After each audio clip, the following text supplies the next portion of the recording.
कल के विषय में कोई प्रश्न है?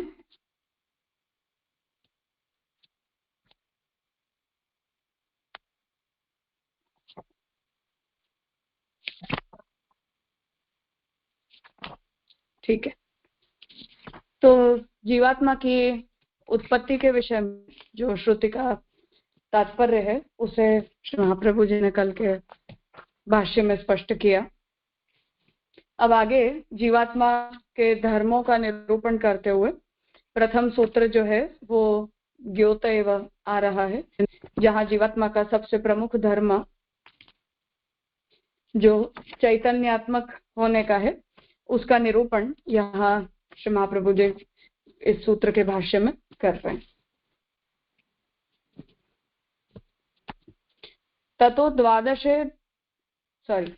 तत एकादशे एक सूत्रे ज्ञोत एव इति अधिकरणे।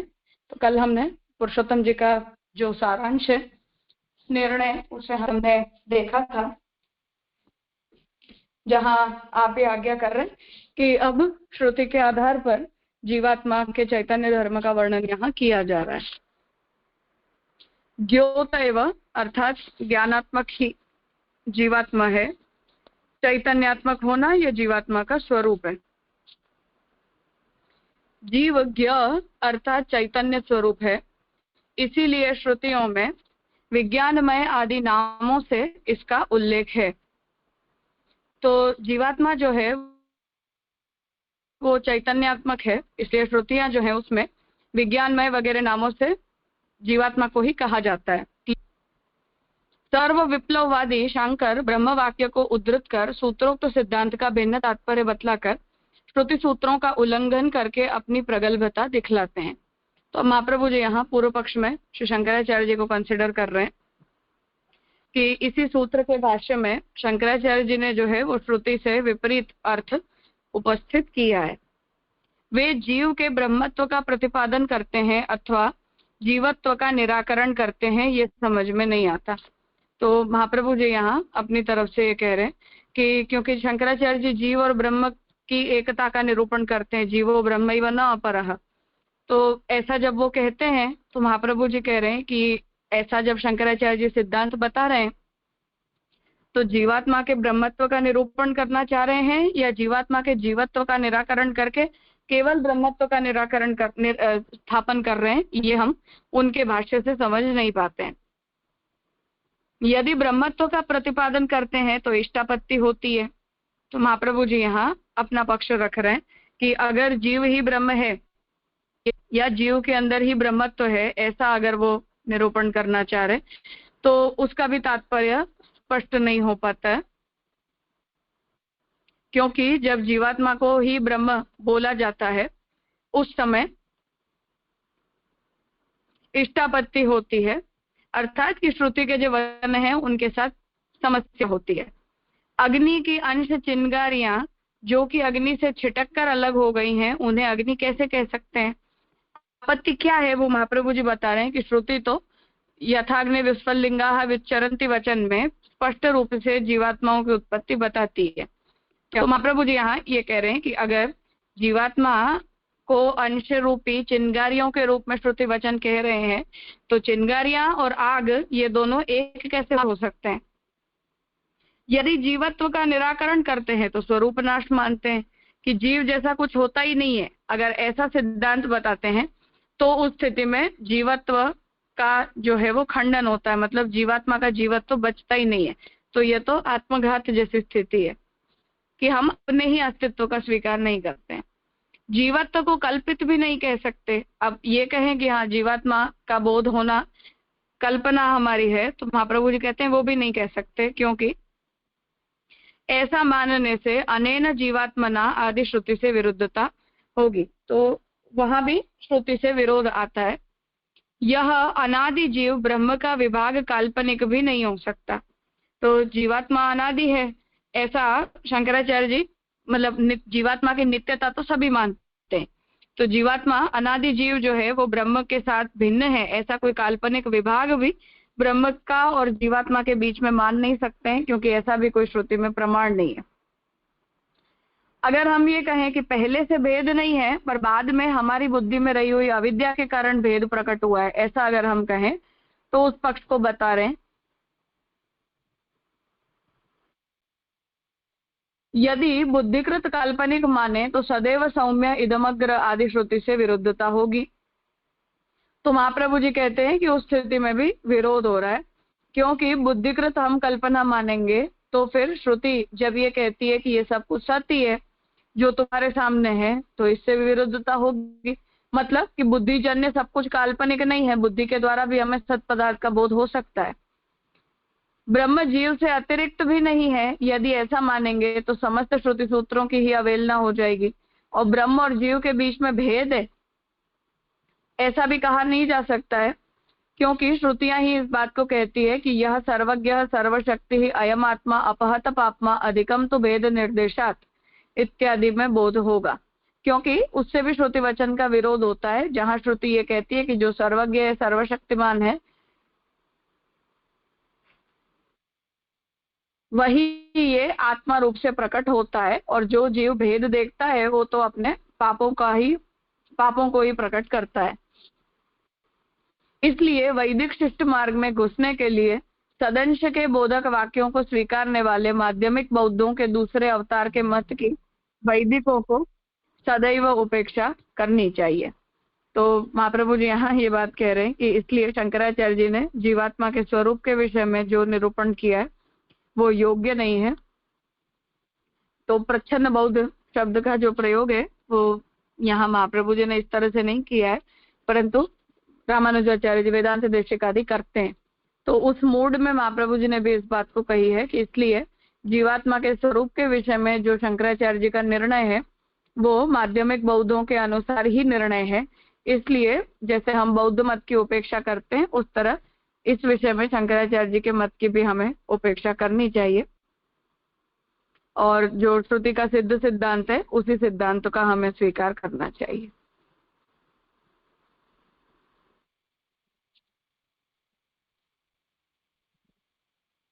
पूछना है कुछ?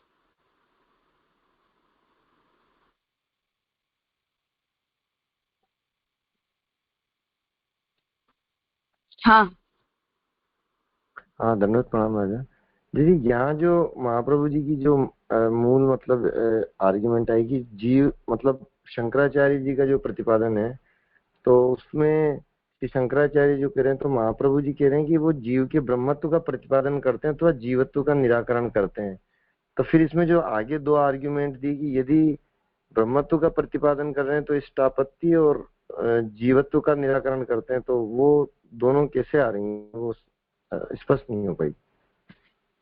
जब बिंब प्रतिबिंबवाद शंकराचार्य जी कहते हैं तब जीवात्मा को केवल अविद्या कल्पित तत्व के रूप में वो बताना चाहते हैं, जिसका अंतःकरण के अंदर जो है वो केवल प्रतिबिंब पड़ता है। तो यहाँ भी वेदवत का विरोध हो रहा है। अगर हम ये कह देते हैं कि जीवात्मा और ब्रह्म के बीच में भेद होता है तब भी समस्या हो रही है। यदि जीवात्मा और ब्रह्म के बीच में अभेद है ऐसा जो शंकराचार्य जी बता रहे हैं, उस वजह से भी विरोध उपस्थित हो रहा है कि अग्नि और चिंगारी एक कैसे हो सकती है। और श्रुति वचनों में जहां जहां ब्रह्म के विषय में निरूपण, जीवात्मा के विषय में निरूपण आया है, उन सभी वचनों के अर्थ तात्पर्य का विचार कैसे करेंगे हम? तो इष्टापत्ति से तात्पर्य है कि हमें जीवात्मा के स्वरूप से क्या चाहिए। तो जीवात्मा के द्वारा तो हम चैतन्य धर्म को प्रकट करवाते हैं, फिर उस जीवात्मा की मुक्ति का वर्णन करते हैं, जीवात्मा को मोक्ष प्राप्त करवाने के साधनों का हम वर्णन करते हैं। तो जीव और ब्रह्म यदि एक ही है, उनके बीच में अगर किसी प्रकार का कोई भेद ही नहीं है, तब तो फिर इन चीजों के अंदर इन सब विषयों में विचार करने योग्य कुछ बचा ही नहीं, ये कहना चाह रहे हैं।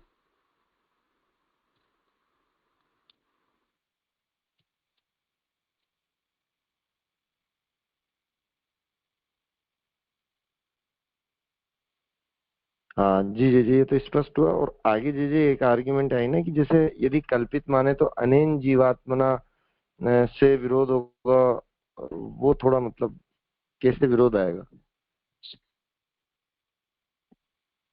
मतलब कि श्रुति के अंदर तो जीवात्मा को एक एंटिटी के रूप में उल्लिखित किया गया है। तो अगर श्रुति अनेन जीवात्मना, इस जीवात्मा के द्वारा इस प्रकार से जीवात्मा का नामशः उल्लेख कर रही है, तो श्रुति तो उसे कोई कल्पित तत्व का उल्लेख कर रही है, ऐसा तो हम श्रुति के ऊपर तो आक्षेप नहीं डाल सकते हैं। तो श्रुति अगर उल्लेख कर रही है तो उसका अर्थ है कि वो सत तत्व है, एग्जिस्टेंशियल है, ऑब्जेक्ट, इसीलिए श्रुति में उसका उल्लेख प्राप्त हो रहा है, ऐसा।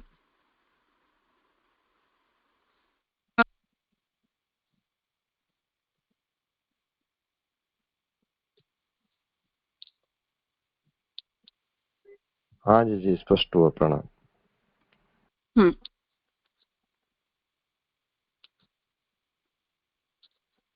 हाँ बोलो स्वातिबेन।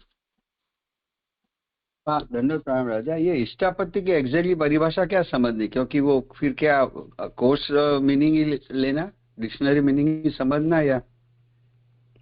हाँ, मतलब कि हमें यहाँ जो अपेक्षित है उस वेद मत के अंदर आपत्ति उपस्थित हो रही है।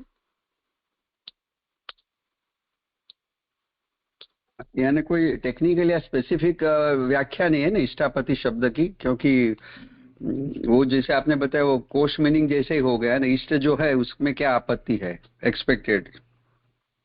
हाँ, वही मीनिंग होगा। हाँ राजा। जी राजा।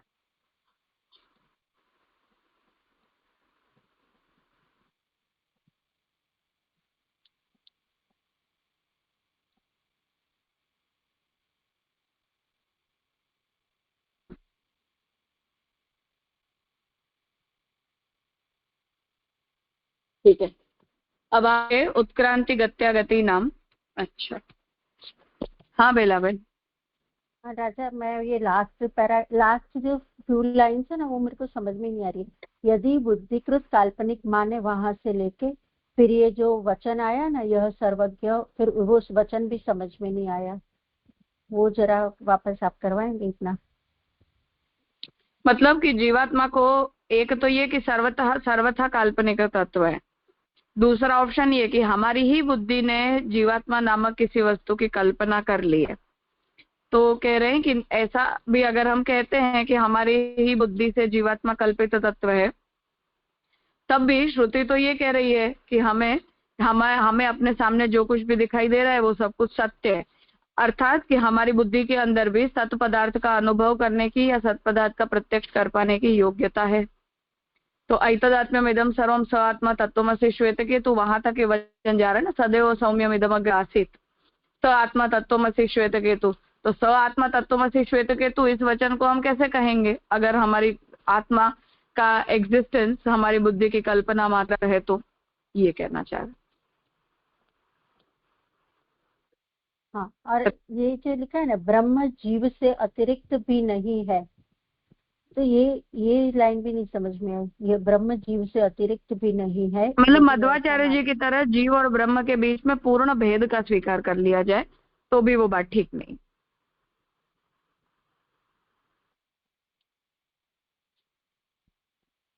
हाँ जी राजा। और ये सिर्फ श्रुति वचन में ये पीछे वाला जो पोर्शन है ना, अपहत पापमा अधिकम, ये पापमा माने वो समझ में नहीं आया। पापमा मतलब पाप का भागी बनना। हाँ जी राजा, प्रणाम राजा।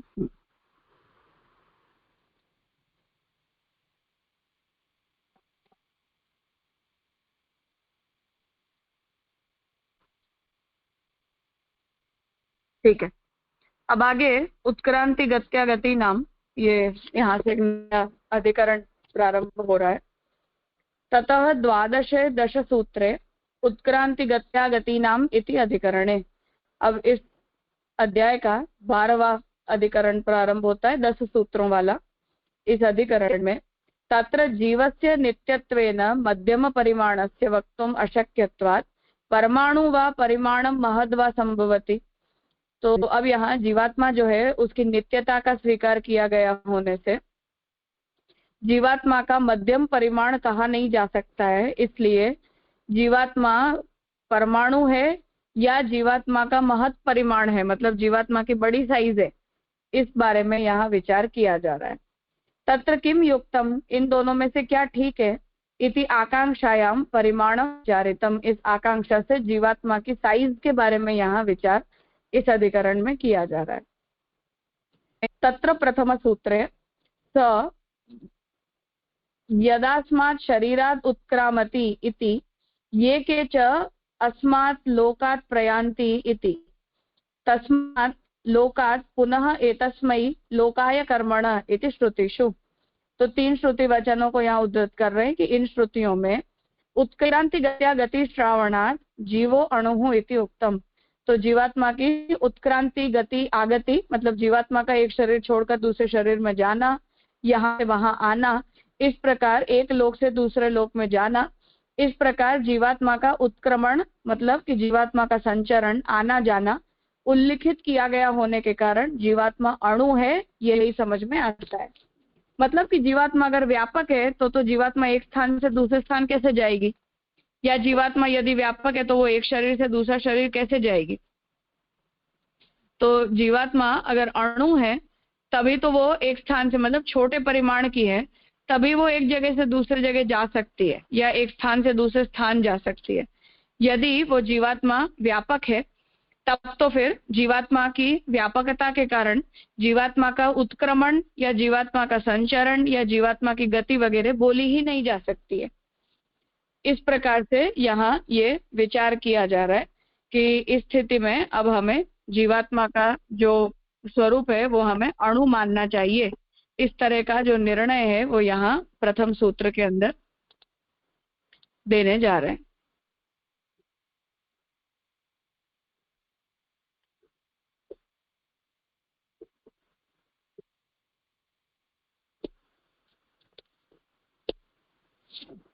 उत्क्रांति गत्या गति नाम, तो जीवात्मा की उत्क्रांति होती है, गति होती है और आगति होती है, मतलब जीवात्मा का आना जाना होता है। जब वह जीव इस शरीर को छोड़कर जाता है तब उसके ये सभी इंद्रियां प्राण आदि उत्क्रमण करते हैं, मतलब सूक्ष्म शरीर के साथ जीवात्मा एक शरीर छोड़कर दूसरे शरीर में जाता है। जब वे इस शरीर को छोड़कर चंद्रमस मार्ग में जाते हैं, परलोकों से पुनः इस लोक में कर्मानुसार आता है इत्यादि श्रुतियों में जीव की उत्क्रांति गति और आगति का स्पष्ट उल्लेख है। इससे जीव के परिमाण को स्वीकारना चाहिए। तो यहाँ इस बात को कह रहे हैं कि तर्क दे रहे हैं कि श्रुति वचनों में ऐसे वचन प्राप्त होते हैं जहाँ जीवात्मा का आना जाना बताया गया हो। तो एक स्थान से दूसरे स्थान पर जाना, एक शरीर से दूसरा शरीर जाना, एक लोक से दूसरे लोक जाना, इस तरह से जीवात्मा की जो गति का वर्णन किया गया है उससे जीवात्मा का कोई ना कोई परिमाण है, मतलब जीवात्मा की कोई ना कोई साइज है, ऐसा तो हमें मानना ही चाहिए। यद्यपि आराग्र मात्रो इत्यादि श्रुति में जीव के परिमाण का वर्णन है, फिर भी अनेक प्रकारों के वर्णनों से युक्ति से परिमाण का निर्णय किया जाता है। जीव ब्रह्म से भिन्न है ये बतलाने के लिए ही उत्क्रांति का उल्लेख किया गया है। तो आराग्र मात्रो ये श्रुति वचन में जीवात्मा की साइज बताई गई है, जो कि हम शास्त्रार्थ प्रकरण के चित्त प्रकरण में भी देखते हैं कि वहां भी महाप्रभु जी ने जो चावल का दाना होता है उसके ऊपर की जो टिप होती है उसका भी सूक्ष्म भाग जीवात्मा का परिमाण है, इस तरह से वहां श्रुति वचन के आधार पर बताया है। तो ये परिमाण के बारे में श्रुति वचन यद्यपि उपलब्ध है, फिर भी और भी बहुत से वाक्य मिलते हैं जिसकी वजह से जीवात्मा की साइज को लेकर कुछ कुछ कंफ्यूजन बना रहता है, जिसका विचार यहाँ करना जरूरी है। पर ओवरऑल इतना निर्णय तो इससे होता है उत्क्रांति से कि जीवात्मा ब्रह्म से अलग है, क्योंकि ब्रह्म के बारे में कभी भी ब्रह्म एक स्थान दूसरे स्थान गया या ब्रह्म ने एक शरीर से दूसरे शरीर में गया, इस प्रकार से ब्रह्म के स्वरूप के विषय में ऐसे कोई वाक्य हमें प्राप्त कभी नहीं होते। इसलिए जीवात्मा व्यापक तो नहीं ही है और जीवात्मा का ब्रह्म से किसी न किसी प्रकार का भेद भी है ही, और जीवात्मा का कोई ना कोई परिमाण है, इतना तो बिना किसी संशय के स्पष्ट ही है। इस तरह से महाप्रभु जी यहाँ आज्ञा कर रहे हैं कि उत्क्रांति का तात्पर्य है कि जीवात्मा ब्रह्म से अलग है।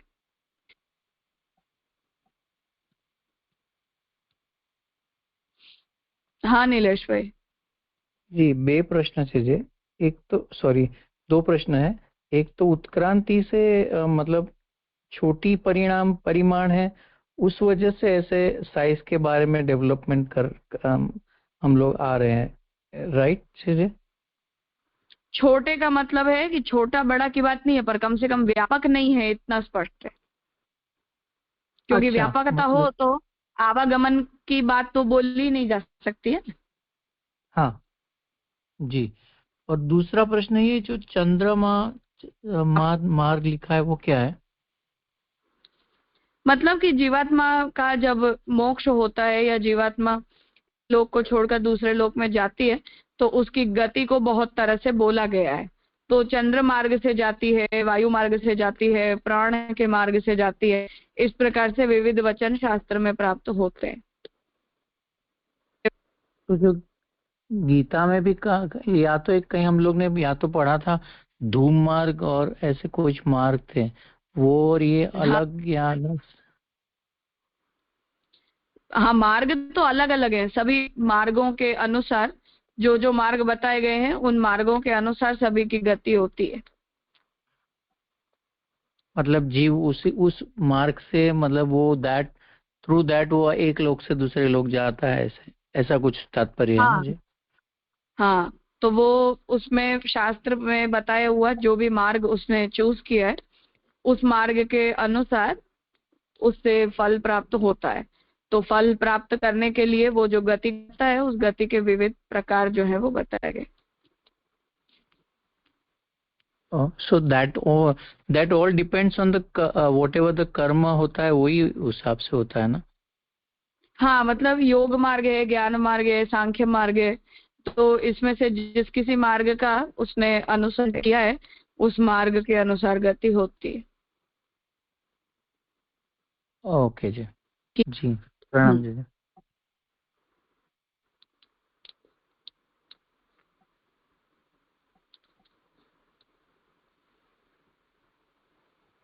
ठीक है, अब दूसरा सूत्र है आगे।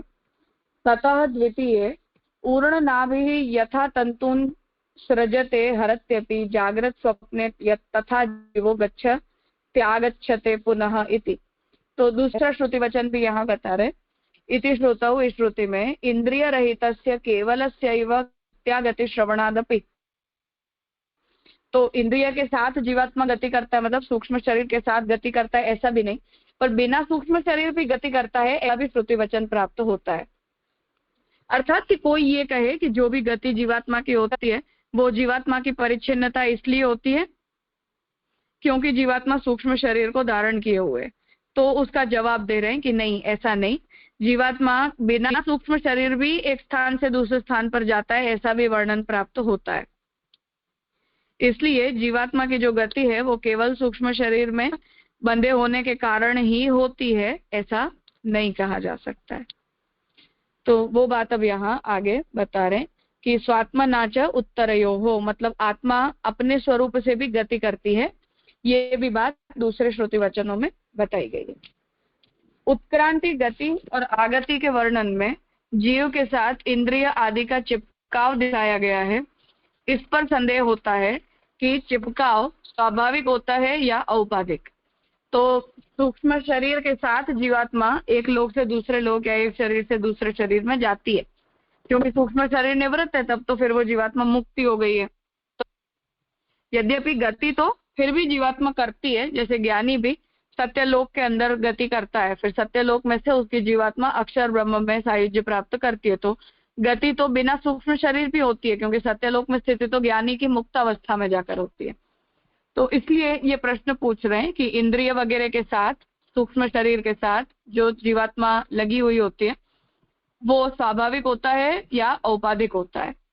ब्रह्मोपनिषद में तो उल्लेख मिलता है कि जैसे ऊर्ण नाभि तत्वों का सृजन करती और समेटती है, वैसे ही यह जागृत और स्वप्न में करता है। यह जीव अपने केवल स्वरूप से जाता और आता है। तो यहाँ श्रीवतन बता रहे कि जैसे जो ऊर्ण नाभि है वो अपने तंतुओं को बनाता है फिर उसे समेट लेता है, उसी तरह जागृत और स्वप्नावस्था में ये जीवात्मा भी अपने स्वरूप से जाता और आता है। इत्यादि। अनेन जीवेन आत्मना अनुप्रविश्य ब्रह्म का जीव में प्रवेश बतलाया गया है, तो क्या ब्रह्म भी जीव के साथ आता है? अथवा उत्क्रांति, गति, आगति आदि में जीव संबंध को ही दिखलाया गया है, उसके अणुत्व का वर्णन नहीं है? तो महाप्रभु जी यहाँ इस बात को कह रहे हैं कि जीवात्मा के अंदर ब्रह्म का प्रवेश होता है। अब ये श्रुति वचन में जीव और ब्रह्म यदि ये दोनों एक है, तब तो फिर जीवात्मा में ब्रह्म के प्रवेश को कैसे समझेंगे? और जीवात्मा जो है वो उत्क्रांति, गति, आगति वगैरह जब करती है तो वहां उसके जीव संबंध को ही बताया गया है, तो क्या उसमें उसके अणुत्व के वर्णन को हम नहीं समझ सकते? तो उसे बता रहे हैं कि विचारने पर समझ में आता है कि ज्ञ श्रुति और गति आगति, ज्ञ श्रुति मतलब चैतन्य निरूपिका श्रुति, और गति आगति श्रुति अणुत्व का ही प्रतिपादन कर रही है। तो इन सभी वचनों से श्रुति में जीवात्मा के अणु परिमाण का ही वर्णन समझ में आता है। तो जीवात्मा में ब्रह्म का प्रवेश होता है, तो यदि जीवात्मा व्यापक है स्वरूपतः, तब फिर उस जीवात्मा में ब्रह्म के प्रवेश की बात कहने की आवश्यकता ही क्या है? क्योंकि व्यापक है यदि, तो जीव और ब्रह्म ये दोनों एक ही हैं फिर हर स्थिति में। दूसरी स्थिति में यदि जीवात्मा अकेली आवागमन कर रही है, उत्क्रांति कर रही है, तब फिर वो उत्क्रमण कैसे संभव है यदि जीवात्मा का कोई परिमाण नहीं है या जीवात्मा की कोई साइज नहीं है? ऐसा भी उल्लेख है कि अंगुष्ठ मात्र पुरुष को यम बलपूर्वक खींच कर ले जाता है, इससे जीव की स्वतंत्रता निश्चित हो जाती है। और ये भी वर्णन प्राप्त, इस वचन से भी ये समझ में आता है कि जीवात्मा अपनी गति में स्वतंत्र नहीं है, जीवात्मा परतंत्र है, मतलब किसी के ऊपर निर्भर होकर अपनी गति करती है। किंतु स्वात्मना अनुप्रवेश्य इत्यादि से और इंद्रियों से संबद्ध जीव की आगति के वर्णन से जीव के स्वरूप का सही निर्णय हो जाता है। उसका अंगुष्ठ परिमाण मानना ठीक नहीं है, वह तो अणुरूपी निश्चित होता है। आपको ये कहे कि फिर उसका मतलब यह है कि जीवात्मा अंगुष्ठ परिमाण की होती है, एक अंगूठे की जितनी जीवात्मा की साइज होती है, तो कह रहे हैं कि ऐसा भी हम नहीं कह सकते क्योंकि जीवात्मा अणु ही होती है, तो आराग्र मात्र वचन के साथ फिर अंगुष्ठ होती है, इस वचन का विरोध हो जाएगा। इसलिए जीवात्मा की जो साइज है वो निश्चित है। तो जीवात्मा की गति आगति होती है स्वात्मना अनुप्रविश्य, इस वचन से भी ये समझ में आता है कि ब्रह्म जीवात्मा के स्वरूप के अंदर प्रविष्ट होता है। तो इस तरह से उसका जो प्रवेश बताया गया है उससे भी यही समझ में आता है कि जीवात्मा अणु परिमाण की होती है और उसका इतना ही परिमाण स्पष्ट है और सिद्ध है, ये वचन यहाँ कह रहे हैं।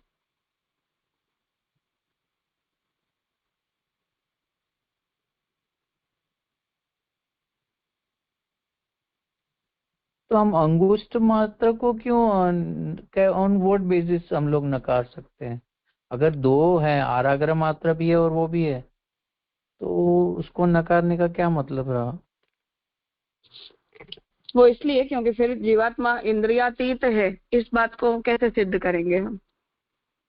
अंगुष्ठ मात्र होना तो बहुत बड़ी साइज होती है ना, फिर इंद्रियगत प्रत्यक्ष भी तो जीवात्मा का होना चाहिए। तो अणु हम इसीलिए बताते हैं कि जीवात्मा का परिमाण जरूर होता है, पर वो इंद्रियगत प्रत्यक्ष करने योग्य उसका परिमाण नहीं होता है।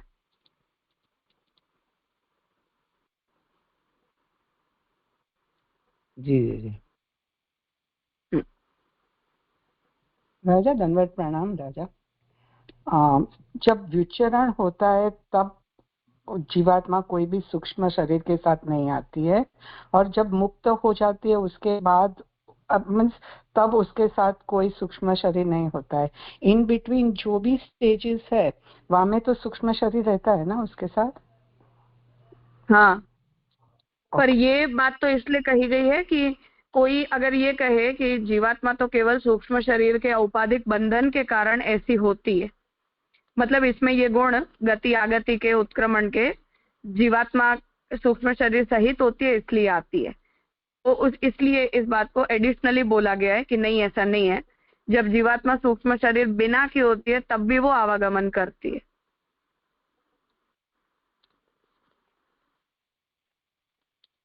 सूक्ष्म शरीर बिना आवागमन करती है तो वो तो कुछ ना कुछ तो पॉजिटिव नेगेटिव तो रहेगा ना, अगर मुक्त नहीं हुई तो।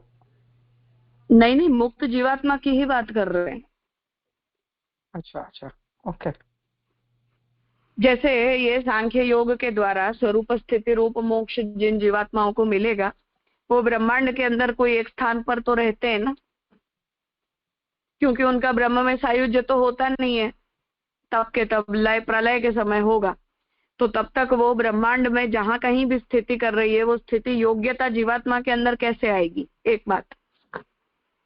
और जैसे मैंने उदाहरण दिया कि ज्ञान मार्गी यहाँ से अपना शरीर छोड़कर, मुक्त है ना वो, तो ज्ञान मार्गी अपना इस शरीर को छोड़कर जब वो सत्यलोक में स्थिति करेगा, तो सत्यलोक में जाने के लिए वो उत्क्रमण तो करेगा ना यहाँ से, तो वो बिना सूक्ष्म शरीर ही कर रहा है। फिर सत्यलोक से अक्षर ब्रह्म में लय प्राप्त करने के लिए भी तो गति करेगा, तो वो भी तो बिना सूक्ष्म शरीर कर रही है ना जीवात्मा गति। क्लियर। इसलिए मतलब कि ये गति आगति का जो धर्म है जीवात्मा के अंदर, वो उसका चैतन्य धर्म है, वो केवल सूक्ष्म शरीर के उपाधि के कारण उसमें नहीं आ रहा है, ये हम साबित करना चाह रहे हैं। जी राजा। क्योंकि शंकराचार्य जी इस बारे में हम इस स्टैंड पर हमसे डिफर कर रहे हैं, इसलिए ये कहना पड़ रहा है।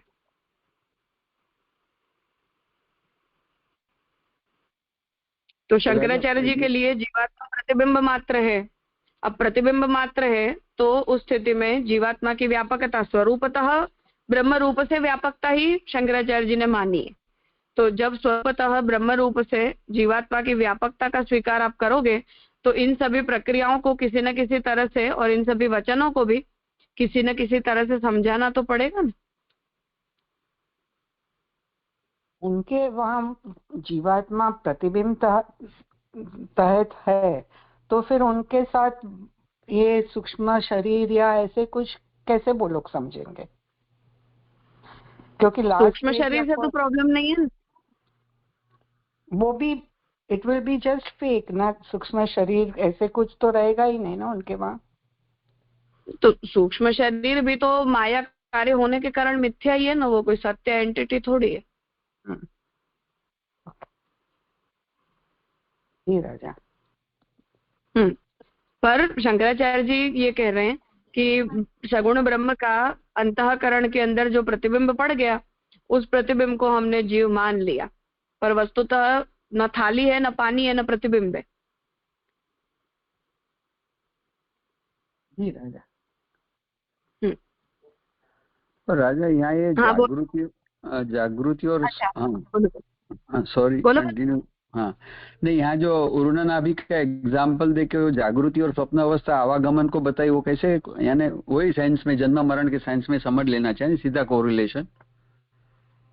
हाँ, मतलब वो स्वप्न जागृत आदि अवस्थाएं जीवात्मा की शुद्ध बद्ध और मुक्त अवस्थाओं को बताने के लिए बोली जाती हैं।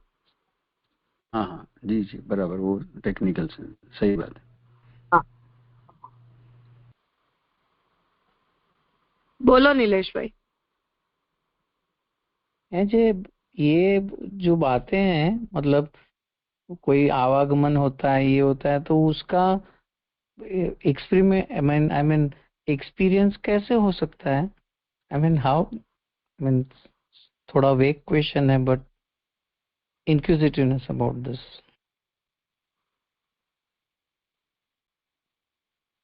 मतलब आवागमन पता कैसे चलेगा, ऐसा? हाँ, उसका कोई प्रत्यक्ष उदाहरण या ऐसा कुछ होता है? उदाहरण मतलब कि हम पुनर्जन्म होगा तो वो जीवात्मा की उत्क्रमण गति को ही तो बताएगा ना, नहीं तो पुनर्जन्म कैसे होगा? अच्छा, मतलब जो हम लोग सुनते हैं कि वो कोई किसी को पुनर्जन्म की याद आती है या ये होता है, on that basis we believe, और व्हाट आई मीन या वेद में ही है, इसके लिए हम लोग ऐसा कहते हैं? नहीं भाई, 100% वी बिलीव न। हमारे पूर्व जन्म में हमारी इंद्रियों के अंदर जिस किसी विषय का संस्कार बहुत स्ट्रांग होता है, उसकी स्मृति तो हमारे अंदर रहती है, चाहे वो ज्ञान के संस्कार हो, चाहे भक्ति के संस्कार हो। तो ये जो भी संस्कार हैं हमारे, वो जो भी स्ट्रांग संस्कार होते हैं, वो या तो हमारे अंदर छुप कर रहते हैं, हम रियलाइज नहीं कर पाते, या कुछ लोग रियलाइज कर पाते हैं। पर हम किसी के अंदर जन्मजात कोई गुण देखते हैं तो हम ये तो कहेंगे ना कि हाँ, ये इस पूर्व जन्म का कुछ ना कुछ संस्कार है, तो वो संस्कार हम मानते ही हैं। ऑब्वियसली शास्त्र सिद्ध है, इसीलिए हम मानते, पर इस तरह से हम उन सबका प्रत्यक्ष अनुभव जो करते हैं उसे हम एस्टेब्लिश भी कर ही सकते हैं। क्योंकि वो देवेश मेहता करके कोई है गुजरात समाचार में, जो he is frequently, may be I feel कि वो पुष्टि मार्ग से भी वो रिलेशन है कुछ तो भी उनका।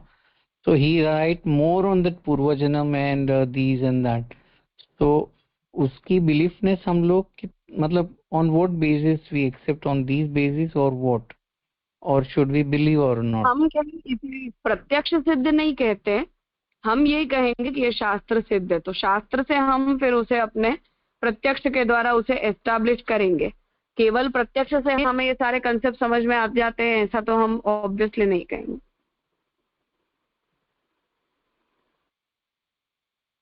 जी जी जी, प्रणाम। प्रणाम राजा। राजा मुझे हाँ। ये पूछना था कि मुक्तात्मा की भी हमने देखा कि गति होती है, पर जो बद्धात्मा है उसका तो आपने बताया कि अधीनत्व है, मतलब जहाँ उसको उसका कर्म या उसका जो कुछ भी है वो जहाँ उसको ले जाना चाहेंगे वहीं पर वो लोग जाएंगे। पर मुक्तात्मा का भी वो भी किसी के कंट्रोल में ही रहेगी ना, वो भी अपने आप से तो कहीं वो भी विचरण नहीं कर सकती ना। हाँ, तो वो तो भगवान की इच्छा से ही गति होगी ना उसकी, इसलिए वो भी वैसे मुक्त है, मतलब सूक्ष्म शरीर नहीं है, पर वैसे तो वो उसका भी अधीनत्व तो रहेगा ही भगवान की इच्छा। ऑब्वियसली वो तो जीवात्मा अंश है, इसलिए उसका अधीनत्व तो हमेशा अंशी के प्रति तो रहेगा ही। हाँ हाँ जी राजा, प्रणाम Raja. With respect to my previous question, वो मतलब हमारे यहाँ कोई ऐसे कोई एग्जाम्पल सेट हुए हैं इन पर्टिकुलरली ऑन संप्रदाय ऑल्सो? मतलब एग्जाम्पल, खैर वो तो अब 84-252 वैष्णव की वार्ताओं में हम देखें तो वहां उन्हें वगैरह में उदाहरण मान लेना है तो हम मान सकते हैं। बाकी लोगों की जहां तक बात है, तो कोई व्यक्ति अगर अपना ऐसा कोई अनुभव बोल रहा है कि हाँ मुझे ऐसा याद आ रहा है, मुझे ऐसा लग रहा है, तो नहीं मानने के लिए भी हमारे पास कोई कारण नहीं है। वी कैन बिलीव बहुत इजीली। जी, थैंक यू। हाँ भानुबेन। હા રાજા, મારો પ્રશ્ન તો મેલાએ પૂછ્યું ને કે એનો કંટ્રોલર કોણ, મારું પણ હતું કે એને પછી જે સાંખ્ય યોગ થી આત્મા સુખ ની મુક્તિ પ્રાપ્ત થાય છે તેનો પછી ક્યાં જતા હશે? તો બેલાએ પૂછ્યું તો મારું થયું, પણ વળી મને એ છે હજી કે જે પ્રેત જોની છે જે તો પ્રેત જોનીમાં વાસના જ્યાં યાતના દેહ મળતો નથી ત્યાં સુધી જીવ આવી રીતે રહેતો હશે ને? કોઈ દેહ વગર પણ રહી શકે છે ને? હા, એટલે સ્થૂળ શરીર વગર રહી શકે, પણ ત્યાં સૂક્ષ્મ શરીર તો હોય જ ને એની સાથે. આની સાથે ન હોય ને આત્મ સુખ વાળા પાસે? ના, એ તો મુક્ત જીવ છે ને, એ તો કેવલ જીવ ચૈતન્ય માત્ર છે. એને ત્યાં ભગવાન એને કંટ્રોલ કરશે એમ ને, ક્યાં એને ક્યાં રહેવું છે? હા બિલકુલ, ભગવાન એની ગતિને કંટ્રોલ કરે, પછી પ્રલય થાય ત્યારે તો ભગવાનના ચૈતન્યમાં સાયુજ્ય થઈ જાય ને એનું. હા, એ મારે એ પ્રશ્ન હતો, બેલા પૂછ્યું છે. પછી મને એમ સૂક્ષ્મ દેહ મળે, શું સૂક્ષ્મ દેહ સાથે છે એમાં એ ચીપકી રહ્યો છે જોડે, બરાબર ને? हाँ, એટલે महाप्रभु जी એટલે જ અહીંયા બંને વાત दोनों बात की कि केवल आप अगर ये कोई अगर आक्षेप ये करे कि नहीं नहीं ये सब जीवात्मा में गतिवती जो दिखाई देती है वो सूक्ष्म शरीर के कारण दिखाई देती है, जीवात्मा में स्वरूपतः नहीं होती, तो हम ये जवाब दे सकते हैं ना कि नहीं स्वरूपतः भी जीवात्मा में गति दिखाई देती। मतलब कि अगर हम ये पूछें कि कोई जीव मुक्त हो गया, अब मुक्त हो कहाँ गया? अब जो सांख्य और योग मार्ग की मुक्ति है उसमें तो जीव कहाँ गया उसका हमारे पास कोई जवाब थोड़ी है। ब्रह्मांड में कहीं ना कहीं वो मुक्त होकर रह रहा है, इतना ही जवाब है अपने पास। अब वो मुक्त होकर जहां भी रह रहा है वहां उसकी गति को या वहां उसकी स्थिति को मेंटेन करने के लिए उसका चैतन्य है, मतलब अपने चैतन्य में वो स्थित है, जिसे हम स्वरूप स्थिति कह रहे हैं। तो जब वो अपने चैतन्य में स्थित है तो उसकी स्थिति भी तो अपने आप में एक प्रकार की गति है कि नहीं? है। अगर वो जीवात्मा व्यापक तत्व है, हाँ, अगर वो जीवात्मा व्यापक तत्व है तो स्वरूप स्थिति कैसे हो सकती है? व्यापक तो व्यापक स्थिति होती है ना, व्यापक की कोई एक स्थान पर स्थिति थोड़ी होती है। हाँ, सरस। और किसी व्यापक तत्व के लिए हम स्वरूप स्थिति शब्द का उपयोग भी नहीं कर सकते, क्योंकि अपने स्वरूप में स्थिति करना, तो व्यापक का कोई अपना स्वरूप थोड़ी होता है, व्यापक स्वरूप से अपरिच्छिन्न होता है। तो व्यापक तत्व की स्वरूप स्थिति होती नहीं है कभी। जी, तो चैतन्य में स्थित रहता है, अपने चैतन्य में वो स्थिति कर रहा है। तो चाहे वो ब्रह्म से कंट्रोल्ड है, ये बात स्पष्ट है, क्योंकि वो अंश है, इसलिए अंश के कंट्रोल में तो वो हमेशा रहेगा। पर अपने चैतन्य के अंदर स्थिति योग्यता उस जीवात्मा में ब्रह्म से व्यतिरिक्त होने के कारण आती है, स्वतंत्र होने के कारण, मतलब ब्रह्म से भिन्न होने के कारण आती है। इतना तो हमें कहना ही पड़ेगा ना। शंकराचार्य जी की तरह जीवो ब्रह्मैव न अपरः ऐसा कहेंगे तो स्वरूप स्थिति को हम कैसे समझेंगे? हाँ जी, समझाई हो।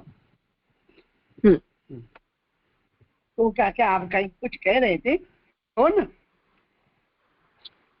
नहीं, बस मैं यही कह रही थी कि इसीलिए महाप्रभु जी ने वो गति को दोनों तरह से समझाया है।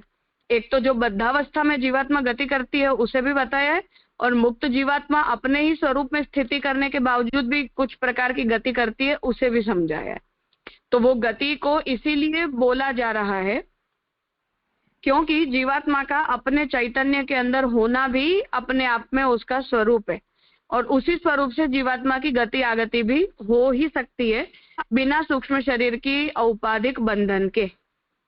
ये बात मूलतः महाप्रभु जी कहना चाह रहे हैं। तो इसलिए पूर्व पक्षी ये प्रत्याक्षेप नहीं कर सकता है कि जीवात्मा की गति जो है वो केवल सूक्ष्म शरीर के बंधन के कारण होती है, और जब सूक्ष्म शरीर नहीं रहेगा तो जीवात्मा गति करने योग्य नहीं, जीवात्मा व्यापक हो जाएगी, ऐसा आप नहीं कह सकते। ये बात कहना चाह रहे हैं। जी राजा, मैं समझाई। हाँ। और राजा मुझे ये भी थोड़ा हाँ राजा, क्यूरियोसिटी है। मुझे ऐसा पूछना है कि यातना देह के बारे में जो मासी ने अभी बोला ना, तो यातना देह वो कैसे होता है कि वो समझना था। कौन सा देह? यातना देह। यातना देह, ऐसा मैंने यातना नरक की प्रेत होके फिर जो अच्छा कर्म नहीं किया है तो उनको यातना देह मिलती है। भागवत में उल्लेख आया था कि यातना देह वो तो करके दुख भोगते हैं। हाँ बराबर है, वो तो नरक में दुख भोगने के लिए जो शरीर मिलता है ना वो। जी, तो वो शरीर, वो कैसा शरीर होता है? शरीर के जीवात्मा अकेली होती है? नहीं, अकेली नहीं होती है ना, सूक्ष्म देह होता है। सूक्ष्म देह के ऊपर उसे एक शरीर मिलता है, जिस शरीर से उसे इंद्रियां होती हैं, उन इंद्रियों के कारण ही तो उसे नरक में दुख का अनुभव होगा ना, कि मुझे तकलीफ हो रही है। जी राजा, वो दुख उसे मिलेगा। हाँ, वो तो उसे दुख होगा तो उसे समझ में आएगा कि हाँ पाप कर्म भुगत रहे हैं हम, तो अनुभव तो करवाना पड़ेगा ना उसे। और वैसे भी नरक लोक के अंदर तो जीवात्मा जो है वो सूक्ष्म शरीर के साथ ही जाती है। जी राजा, तो संसार में भी संसार भी दुख रूप है, ऊपर जाके भी दुख ऐसा भोगना पड़ता है। ऐसा जो भक्ति करते हैं हाँ, अगर मोक्ष नहीं होगा तो भुगतना ही पड़ेगा। भक्तों को भी अपराध करेंगे तो भुगतना ही पड़ेगा। जी राजा। हाँ, प्रणाम राजा, मेरा भी इसी से संलग्न प्रश्न था कि जैसे नारकीय देह मिलता है वैसे जो मुक्तात्मा हो गई है तो उनको भी गति के लिए मतलब कुछ तो, जैसे अपने चरण जो होते हैं तो मतलब कुछ देह, कुछ तो अलौकिक देह ऐसा कुछ प्राप्त होता है कि जिससे वो आगे गति करे। जैसे हम लोग ये भागवत जी में पढ़ते हैं कि मरीचि आदि ऋषि हैं, वो सब सत्यलोक में ही रहते हैं, तो उनके कोई फॉर्म्स है कि जिसके कारण उनको कुछ नाम भी दिया गया है कि ये मरीचि है या सप्तऋषि है वगैरह। तो वैसे जो यहाँ से जीव गति करके सत्यलोक तक पहुंचा है तो उसको भी वहां कोई अलौकिक शरीर मिलता होगा ना, मतलब इट इज यहाँ के जैसा वो बद्ध वाला नहीं है सूक्ष्म शरीर, पर कुछ तो होगा ना। सत्यलोक के अंदर तो उसे भोग भोगने के लिए भेजा गया है, इसलिए वहां तो तदनुकूल देह मिलेगा ही उसे, कि जिससे वो सब भोगों को वहां भोग ले। और जो मरीचि आदि की बात है वो सब विदेह मुक्त नहीं है, वो जीवन मुक्त ऋषि हैं। और ऋषि देवताओं की तरह एक प्रकार की योनि होती है, मनुष्य से अलग। इसलिए ऋषियों को एक बात तो कि जीवन मुक्त कहना चाहिए, और दूसरी बात कि ऋषियों को मनुष्य से भिन्न देवताओं की, असुरों की जैसी एक योनि होती है, उस तरह से स्वतंत्र योनि के रूप में उन्हें हमें समझना चाहिए। दो बातें। जी राजा। और जिसको ये जो अलौकिक देह मिला है वहां जो भोग भोगने के लिए, फिर जब वो भोग उसके मतलब वो भोग करने का जो समय है वो खत्म हो जाएगा, तब उसका फिर आगे गति हो जाएगी, ऐसा जैसे नारकीय में भी जैसे उसके कर्म खत्म हो गए तो दूसरे लोक में चला जाएगा, इस तरह से।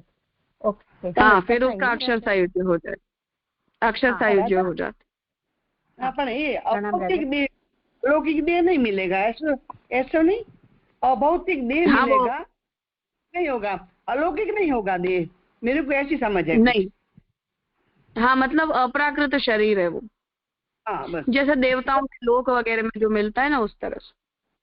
अलौकिक नहीं, अभौतिक, भौतिक नहीं होगा वो देह, अभौतिक होगा, पर ऐसा समझना नहीं।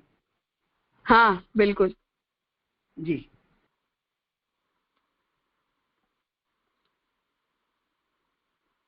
यही बात गीता और उद्धव गीता ने हमने जो पढ़ी थी वही है ना, ये कॉन्सेप्ट तो एक ही है ना वही।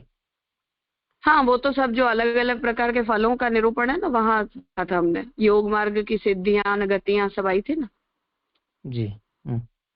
हाँ हाँ, दंडवत प्रणाम राजा।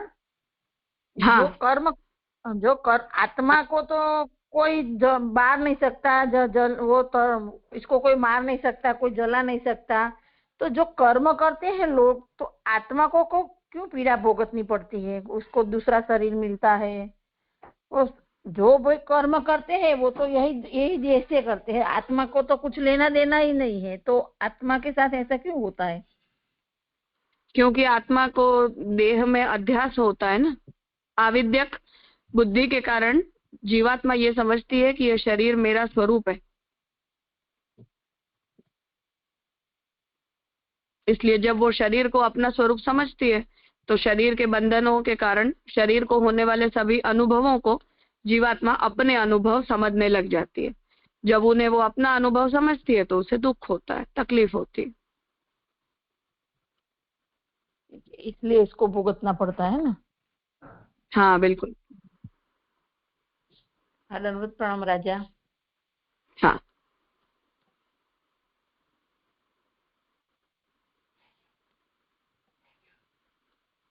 कहिए जगदीश जी। जी मेरे और सब बात तो स्पष्ट हुई। ये कंसेप्ट नहीं समझ में आया कि अनेन जीवेन आत्मना अनुप्रविष्ट में ब्रह्म का जीव में प्रवेश बतलाया गया है, तो क्या ब्रह्म भी जीव के साथ आता है? तो इस बारे में क्या निर्णय आया? माने जीवात्मा की गति आगति तो क्लियर है, मुक्तावस्था में भी और बद्धावस्था में भी, पर ब्रह्म की उसके साथ जो मूवमेंट है उसका क्या डिसीजन महाप्रभु जी ने किया? मुझे समझ में नहीं आया।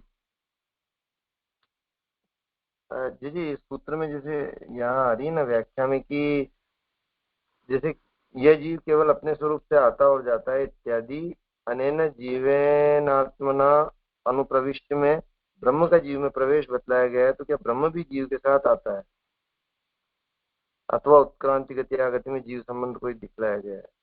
तो इसमें जो ब्रह्म की मूवमेंट है उसका डिसीजन क्या दिया महाप्रभु जी? मतलब कि जैसे अंतर्यामी के रूप से ब्रह्म का जीवात्मा के साथ शरीर में प्रवेश होता है, या जीवात्मा के साथ ब्रह्म का एक रिप्रेजेंटेटिव रहता है वगैरह, उन अर्थों में समझना है इन वाक्यों को।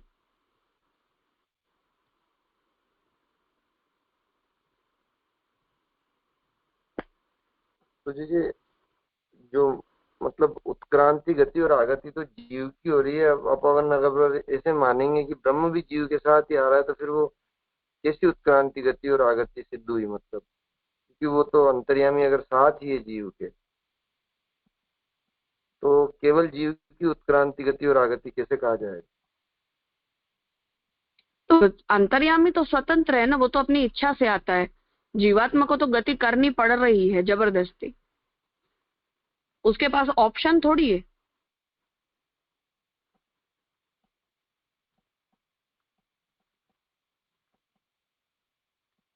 ये कर्मों की मार खा रहा है ना, अंतर्यामी में ऐसा नहीं है, कर्मों की मार नहीं पड़ती है ऐसा। हाँ, जीवात्मा का नित्य और परिच्छिन्न होने के कारण आवागमन होता है, और ब्रह्म का तो अपने सभी रूपों से स्वतंत्र समागम होता है ना, तो उतना फर्क तो है ही।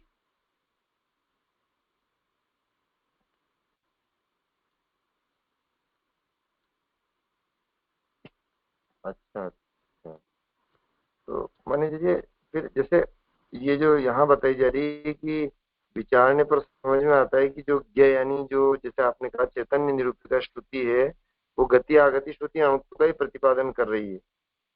और लेकिन इसमें फिर आगे कोई ब्रह्म का डिसीजन नहीं दिया। मतलब यहाँ जीव का तो पूरा डिसीजन है, लेकिन ब्रह्म की जो मूवमेंट जीव के साथ हो रही है उसको अल्टीमेटली महाप्रभु जी क्या मान रहे हैं? मतलब हो रही है या नहीं तो हो रही है? ब्रह्म का सब्जेक्ट ही नहीं है ना, ब्रह्म की गति आगति कैसी होती है वो यहाँ विषय विचारणीय विषय ही नहीं है। यहाँ तो हमें ये सोचना है कि जीवात्मा की गति होती है इसलिए जीवात्मा अणु है, तो सिद्ध करने का विषय ही इतना है ना।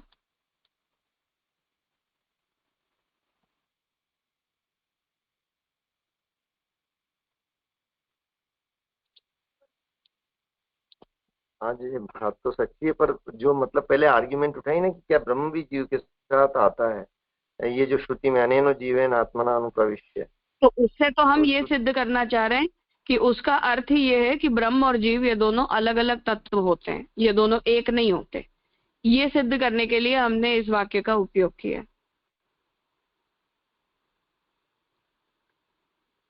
हाँ जी अब क्लियर हो गया। हाँ धन्यवाद। हाँ, सॉरी राजा, प्रश्नों की श्रृंखला चलती है ना तो कुछ न कुछ कौतुकता खड़ी हो जाती है। प्रश्न मेरा ये है कि फिर व्यष्टि अंतर्यामी की स्थिति क्या रहेगी? यानी जब तक गति आगति में और जब तक जीव मुक्त नहीं होता है तो व्यष्टि अंतर्यामी तो इंडिविजुअली है, और फिर उनका ही वो साक्षी है और प्रेरिता भी है।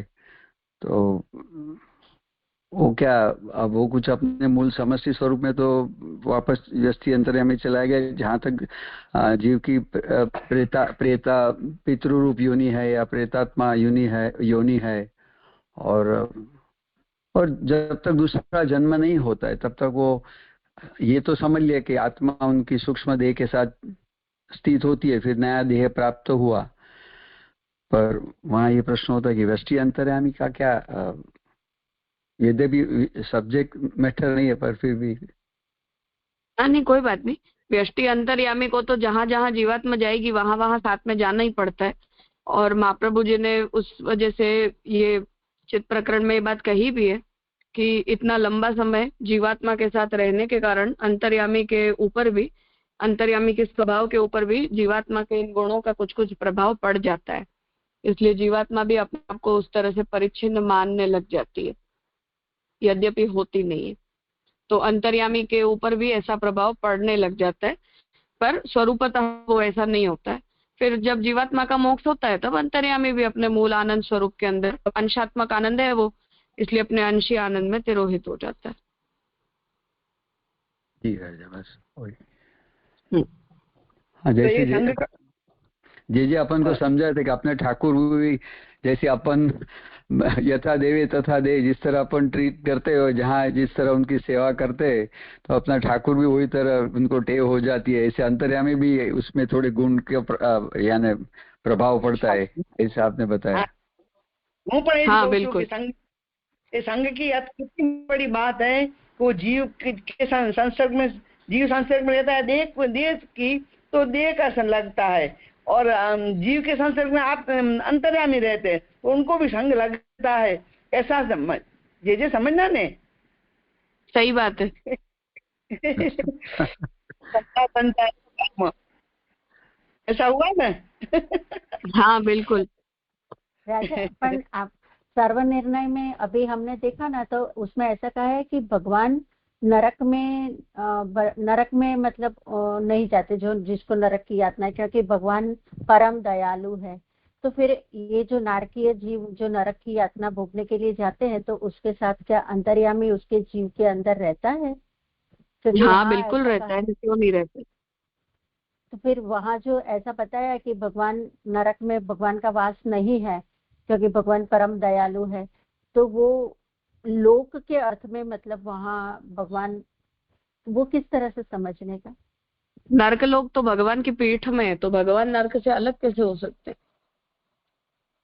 तो फिर वो इस तरह से जो बताया कि भगवान परम दयालु है, अगर मतलब अगर भगवान नरक में भी वहां पर भी होते तो दया करके सब नारकीय जीवियों की यातना कम कर देते, इस तरह से कुछ वहां आया अभी सर्वनिर्णय लास्ट टाइम जो हुआ ना अभी, तो उसमें वो उसका वो क्या केवल मतलब? हमारा सद्भाव है, सद्भाव है हमारा।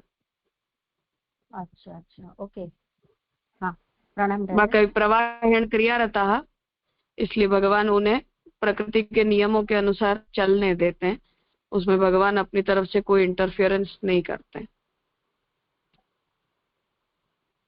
राजा वहाँ ये ब्रह्म सूत्र का जो सूत्र है ना, वैषम्य निर्गुण्य, तो वो नरक में जाता है या स्वर्ग में जाता है? तो वहाँ वैषम्य निर्गुण्य नहीं होगा, प्रभु को नहीं है, वो सूत्र वहाँ लागू हो सकता है ना? 100%। ठाकुर जी को क्या फर्क पड़ेगा, कुछ भी नहीं पड़ेगा। और एश है वो साधु कर्म कारयति और एश है वो असाधु कर्म कारयति, वो दोनों वहाँ पे भी लागू हो सकते हैं। हाँ हाँ 100%।